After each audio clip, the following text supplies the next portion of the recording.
Hey dear friends, welcome back to the channel. ಇವತ್ತು ನಾವು ಕರ್ನಾಟಕಕ್ಕೆ ಸಂಬಂಧಿಸಿದ ಪ್ರಶ್ನೆ ಮತ್ತು ಉತ್ತರಗಳ ಒಂದು ವಿಡಿಯೋನ ಈ ವಿಡಿಯೋದಲ್ಲಿ ನೋಡ್ಕೊಂಬರೋಣ ಬನ್ನಿ. ಮೊದಲನೇ ಪ್ರಶ್ನೆ, ಕರ್ನಾಟಕವನ್ನು ಯಾವಾಗ ಸ್ಥಾಪಿಸಲಾಯಿತು? ಕರ್ನಾಟಕವನ್ನು ಯಾವಾಗ ಸ್ಥಾಪಿಸಲಾಯಿತು? ಇದಕ್ಕೆ ಉತ್ತರ ನವೆಂಬರ್ 1, 1956. 1 ನವೆಂಬರ್ 1956. ಎರಡನೇ ಪ್ರಶ್ನೆ, ಕರ್ನಾಟಕದ ರಾಜಧಾನಿ ಯಾವುದು? ಕರ್ನಾಟಕದ ರಾಜಧಾನಿ ಯಾವುದು? ಉತ್ತರ ಬೆಂಗಳೂರು. ಬೆಂಗಳೂರು. ಮೂರನೆಯ ಪ್ರಶ್ನೆ, ಕರ್ನಾಟಕದ ದೊಡ್ಡ ನಗರ ಯಾವುದು? ಕರ್ನಾಟಕದ ಅತಿ ದೊಡ್ಡ ನಗರ ಯಾವುದು? ಇದಕ್ಕೆ ಉತ್ತರ ಬೆಂಗಳೂರು. ಬೆಂಗಳೂರು. ನಾಲ್ಕನೇ ಪ್ರಶ್ನೆ, ಕರ್ನಾಟಕದಲ್ಲಿ ಎಷ್ಟು ಜಿಲ್ಲೆಗಳಿವೆ? ಉತ್ತರ 31 ಜಿಲ್ಲೆಗಳು. ಕರ್ನಾಟಕದಲ್ಲಿ 31 ಜಿಲ್ಲೆಗಳಿವೆ. ಕರ್ನಾಟಕದ ಮುಖ್ಯಮಂತ್ರಿ ಯಾರು? ಕರ್ನಾಟಕದ ಮುಖ್ಯಮಂತ್ರಿ ಯಾರು? ಉತ್ತರ ಸಿದ್ದರಾಮಯ್ಯ. ಸಿದ್ದರಾಮಯ್ಯ.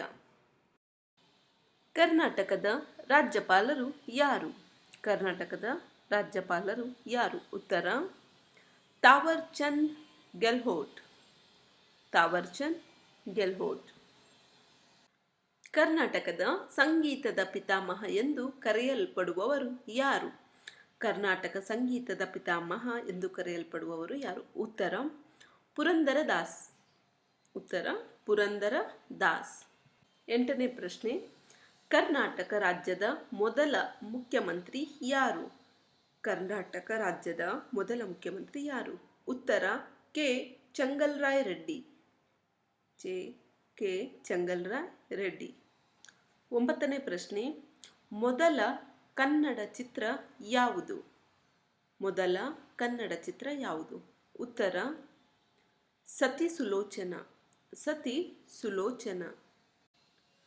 ಕರ್ನಾಟಕದಿಂದ ಭಾರತ ರತ್ನ ಪ್ರಶಸ್ತಿ ಪಡೆದ ಪ್ರಥಮ ವ್ಯಕ್ತಿ ಯಾರು? ಉತ್ತರ ವಿಶ್ವೇಶ್ವರಯ್ಯ. ವಿಶ್ವೇಶ್ವರಯ್ಯ. ಕರ್ನಾಟಕ ರಾಜ್ಯದಲ್ಲಿ ಪೂರ್ವಕ್ಕೆ ಹರಿಯುವ ನದಿ ಯಾವುದು? ಕರ್ನಾಟಕದ ರಾಜ್ಯದಲ್ಲಿ ಪೂರ್ವಕ್ಕೆ ಹರಿಯುವ ನದಿ ಯಾವುದು? ಉತ್ತರ ತುಂಗಾ ನದಿ. ತುಂಗಾ ನದಿ. ಡಿಯರ್ ಫ್ರೆಂಡ್ಸ್, ಈ ಒಂದು ಪ್ರಶ್ನೆ ಉತ್ತರಗಳ ವಿಡಿಯೋ ಇಷ್ಟ ಆದರೆ ಕಮೆಂಟ್ ಬಾಕ್ಸಲ್ಲಿ ಕಮೆಂಟ್ ಮಾಡಿ ತಿಳಿಸಿ. ಇದೇ ಥರ ಹೊಸ ವಿಡಿಯೋ ಮಾಡೋದಕ್ಕೆ ಟ್ರೈ ಮಾಡ್ತೀನಿ. Thank you for the watching.